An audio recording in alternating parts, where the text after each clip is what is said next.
Hi, hello, it's me. I am here today for a new solo video. The last video was about me and my hobbies, so now I'm going to talk to you in depth about one of my hobbies, and it's reading. It's a love-hate situation. I sometimes have such a block. I cannot read anything and I want to, but I can't. Or when I finally can and I read a book that I do not like and it goes straight back to reading slump. What I'm going to talk about today, though, are the books that I read in 2025 that marked me the most. I had a challenge of 60 books and I read 66. I have to say something before I start on Hi Leo.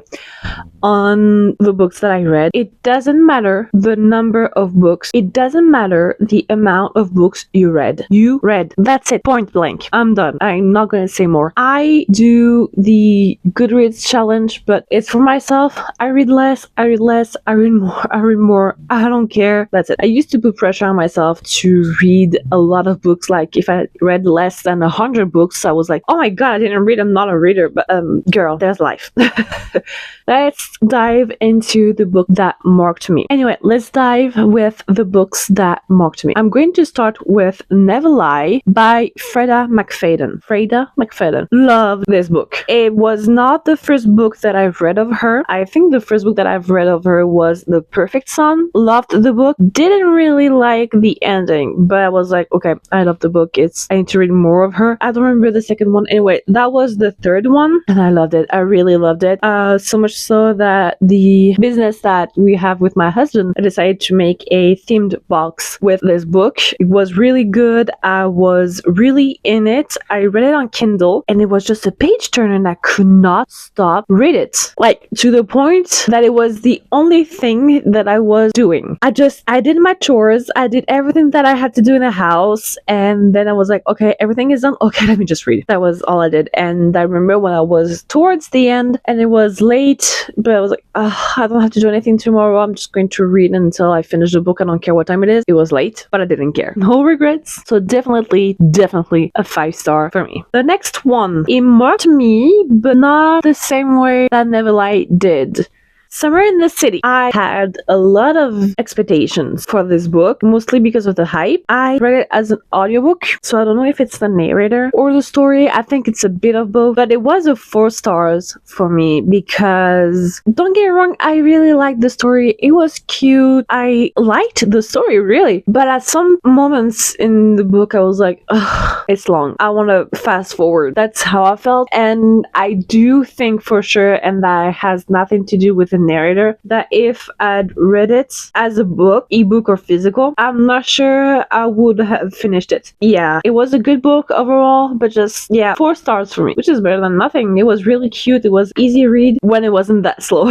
Now, the book that I am going to show you, I read this book in 24 hours. The Lifeless. The story behind me reading this book. My mom watched the movie with Sofia Carson on Netflix, I think. Yes, that's Netflix. And she loved it. And she said, please find me this book. I was like, okay, I'm going to find you this book. I'm going to gift it to her. So I found the book. I bought it secondhand. I bought it once and I buy it once. And then I have trouble receiving the QR code to pick up the book. I don't receive it. We text back and forth with the seller and she's like, I'm so sorry, I'm going to try. So she tries on her side to see if she can do anything. We have a struggle. So I was like, okay, you know what? I can't pick it up. I can't do anything. So I'm just going to wait until the limit and I'm going to get it back. Can't do anything else. So I order another one before the limit. And at the same time, I receive an order for my husband and I business. I deliver it at the same place and the woman gives me the book, the order of the book. It's in there. I don't know how, I don't know why, don't ask me. So I end up with 2 of this book. I was like, you know what? It's okay. I'm gonna read it. I read it in 24 hours. I cried. When I tell you I cried, we were supposed to do something, I don't remember, but my husband and I were on the couch and I was like, please, before we do anything, can I just finish the book? I'm so close. He was like, yeah, of course. I held his leg so tight when I was towards the end because I was bawling. I loved the book. This was the best order mistake struggle I ever had because I love this book. 24 hours and I don't don't regret it. I was so happy about whatever happening because it became like one of my favorite books. Now, as audiobook, there's another book that I really, really, really enjoyed, and it's Twice and a Blue Moon. I was a bit skeptic in the beginning, and the more I was into the story, and the more I was like, oh, I love it. Oh, this is where it's headed. Okay. And I remember that's when you know that the audiobook is really good. The narrator, perfect. Okay, just perfect, because you forget that someone is telling you the story, is reading the story for you. I love audiobooks because I can do everything I have to do in the house, cook, get ready, clean, anything. That's perfect.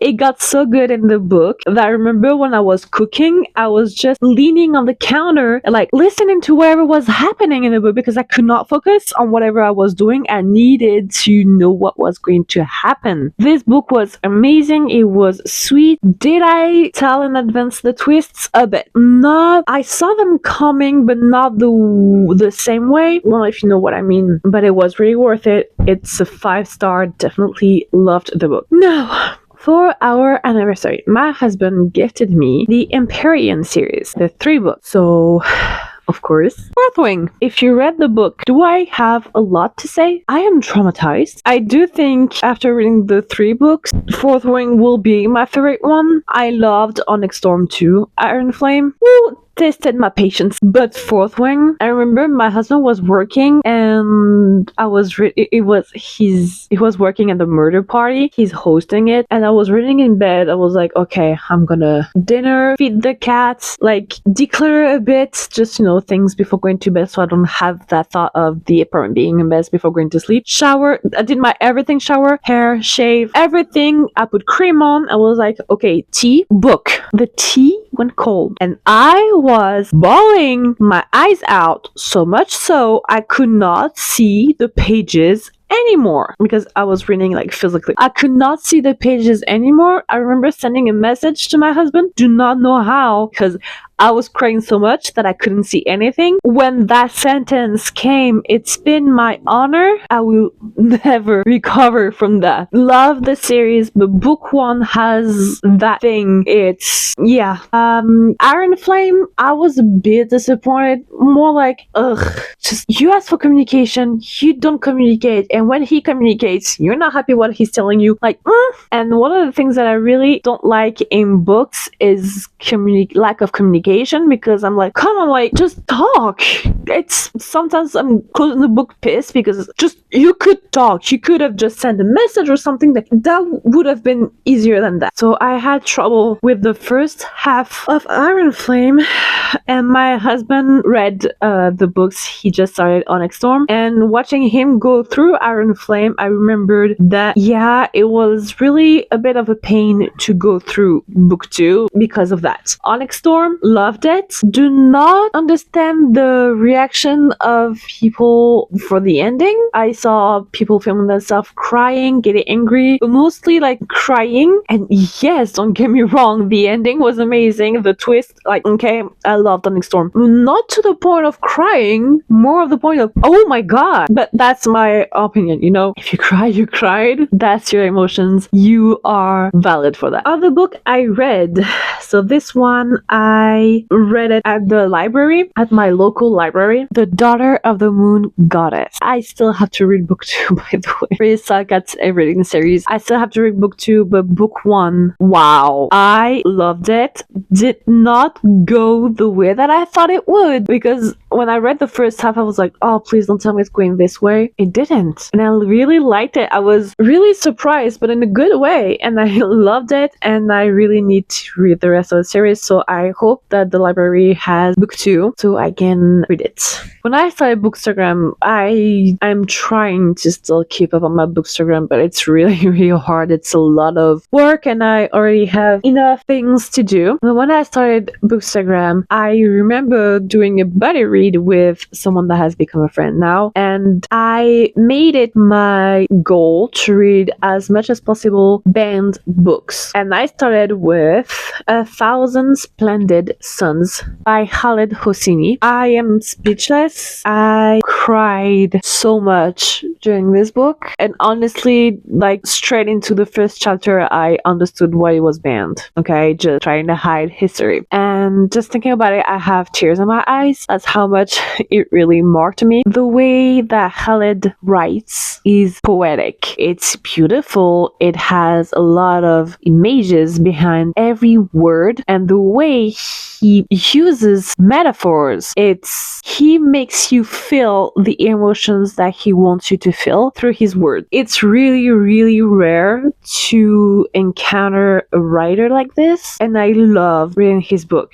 I hated that it was this close to reality. I hated how it is still happening, even more in 2026. Yeah, it was just beautifully heartbreaking. The ending, and I can say the endings because I've read another book from him, and he has a way with endings that is magnificent because it's a real life ending. It's an open ending. You know where the characters are. It's not a happy ever after and everything is perfect now. And the story ends in a way that you didn't plan it to end because the characters didn't plan for all of that to happen to themselves, just like in life. And then they end up with a situation at a place where they didn't plan, but they're going to make the most of it, and they still see how lucky they are, but they know that a lot of work has to be done, that a lot of trauma has happened, that the work is not done, basically. It's a really, really moving book, moving story. I loved it. The other book that I read of him was The Kite Runner, and this one tore me apart too. It's, again, honestly, I really, really highly recommend his books. I need to read more of him, but those are the two books that I read so far of him, and it's amazing. I highly recommend them. So, another book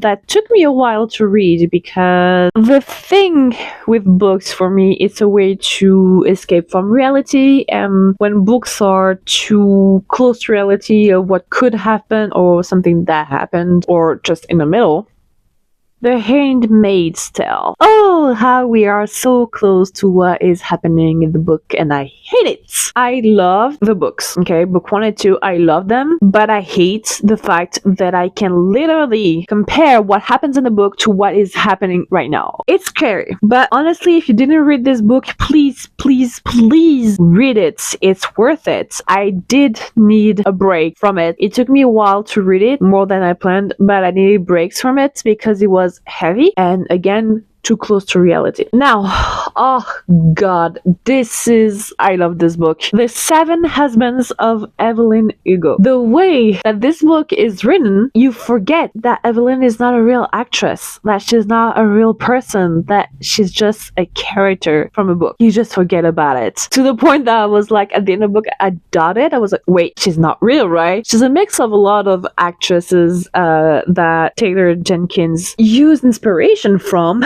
but she's not a real person. That's how much I loved this book. It was amazing. She's far from perfect. She's strong, but she made a lot of mistakes to get to the point where she is. Honestly, love the book. Again, I highly recommend it. Last but not least, Crescent City. The books are huge, by the way. I read the first one in 2 days, and I fell in love with it that I had to buy book 2 and 3 right after, and I read them so fast. I cannot wait for book 4. I need more of Bryce. I need more of all of them. Okay? I love a Qatar. Okay? I love it. Read the last book too. Loved it. Crescent City. I think I love it more. It's different. I want to say something, but I'm scared to spoil a bit. But just so you know, if you want to understand what happens in book 3, if I were you, I would read a bit of Akatar. That's all I'm gonna say. I loved those books. They are huge. Okay, I could knock out shot someone with those books, I could knock them out. Really? One hit with that book and you're out. I loved them. They were amazing. I did not feel the thickness of the book one moment. I've read countless of books that were thinner than that felt longer and bigger than those books. I loved them. I cried, I laughed, I got angry, I got traumatized.